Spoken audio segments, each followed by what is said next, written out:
Hey folks, please remember to practice your triads, okay? I get a lot of students that don't know where all of these are, and the best way to sort of learn them and get familiar with them on the neck is to break it down into groups of 3 strings, all right? Simple concept. So first of all, if you don't know what a triad is, it's the building blocks of a chord. You have a root, a third, and a fifth, all right? And what that means is if I'm playing a C chord, right? The root of C is C, right? The third of C is E. The fifth is G. So C, E, G. And get familiar with those spellings too. C, E, G, D, F sharp A, C sharp E. You know, and when it's minor, just take the third note and flat it a half step, all right? So C, E, G becomes C, E flat G, right? For a C minor scale. But basically, you should run these to physically become familiar with them. Break it down to doing it like this, okay? You have string 1, 2, and 3, right? If you play a C major chord, like a cowboy C major chord, right? Take away everything from, you know, the third string down and just look at strings 1, 2, 3. You have this, you know, 3-string C chord, they call it. You have G, C, E. Now, it's C, E, G, but we're inverted, so we have G, the fifth on the bass. All right? Quite simply, we take that, and what you want to do now is you want to move these up. We're going to learn the inversions, right? So you're going from this G here on the third string is going to come up to the 5th fret, and it's going to become a C, right? So whatever note you're on, if you're on a G, that's the 5th, you're going to get to the next chord tone, which is a C, all right? Because we're only using 1, 3, 5, C, E, G.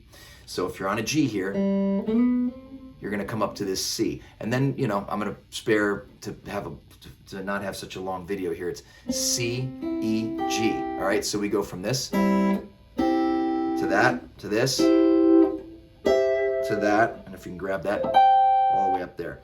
And you're going to have 3 of these. 3 notes, 3 different versions of how to play them. Then you go, once you get comfortable with that, you move to strings 2, 3, and 4, okay? And then you have this, all right? And then you go up, you have this, and you have this, and then you have this, right? And this, and do that. Then furthermore, you go down, now you have strings 3, 4, 5. And remember, I'm just taking the C, traditional C chord that everybody knows, and I'm breaking it down into segments of 3 strings a piece. And then I'm looking at these, strings 5, 4, 3. We get that. Then we get this. And then we get this. Right? And then furthermore, breaking it down, we have this now. Now that might not be in your standard operating, you know, C chord, but get used to it because it's a really cool thing to do for a C chord. Put a 5th on the bass, the G. All right? And then you look at those 3 chords. What a nice sounding C chord that is, right? G, C, E, 5, 1, 3. Very, very orchestral and lovely sounding. You have that. You have that. It's like a G shape. By the way, this is like all connected to caged too, so that's another video entirely. But then you have this. So we had this. Sorry for that out of tune spot there. And then you have this.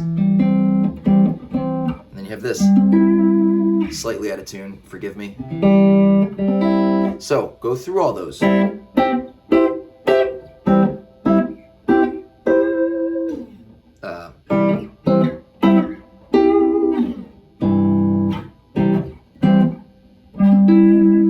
then you can go about doing your minor stuff too, so start there.